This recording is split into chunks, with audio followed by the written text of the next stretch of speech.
جب دنیا میں تشریف لائے تو آپ صلی اللہ علیہ وسلم کے جسم میں اطہر کو اللہ نے جنت کی مٹی سے بنایا. وہ دنیا کی مٹی نہیں تھی، جنت کی مٹی تھی. اس لیے نبی علیہ السلام کے جسم میں اطہر سے خوشبو آتی تھی. آپ صلی اللہ علیہ وسلم جہاں سے گزر جاتے تھے اس جگہ سے خوشبو آیا کرتی تھی. صحابہ کرام کہتے ہیں کہ جب ہم کبھی مس کرتے حضور صلی اللہ علیہ وسلم کو کہ کہاں ہیں، ڈھونڈنا رہتا تو ہم خوشبو ڈھونڈتے ڈھونڈتے بالآخر نبی علیہ السلام تک پہنچ جاتے تھے. وہ جنت کی مٹی جو تھی وہ ہر جگہ خوشبو میں جاتی تھی. اور اللہ کی شان دیکھیے کہ بالآخر جنت کی مٹی مدفون بھی جنت کے ٹکڑے میں ہی ہوئی. نبی السلام نے فرمایا ما بین بیتی و منبری روضۃ من ریاض الجنہ، میرے گھر اور منبر کے درمیان جو ٹکڑا ہے وہ جنت کے ٹکڑوں میں سے ایک ٹکڑا ہے. کہتے ہیں نا کہ پہنچی وہیں پہ خاک جہاں کا خمیر تھا. تو جنت کی مٹی تھی، اللہ نے بالآخر اس کو جنت کے اندر ہی ملا دیا. تو دیکھو جسم اطہر سب سے بہترین. پھر نبی علیہ السلام دنیا میں تشریف لائے تو آپ کے لیے اللہ نے عربی زبان کو پسند کیا.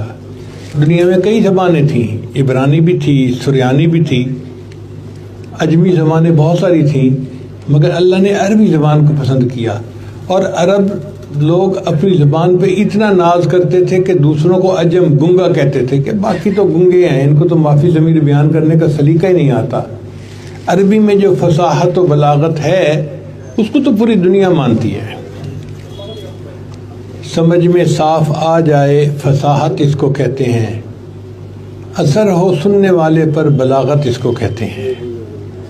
تو دیکھو جو اللہ نے اپنے محبوب کی زبان پسند فرمائی وہ بھی زبانوں میں سب سے بہترین زبان.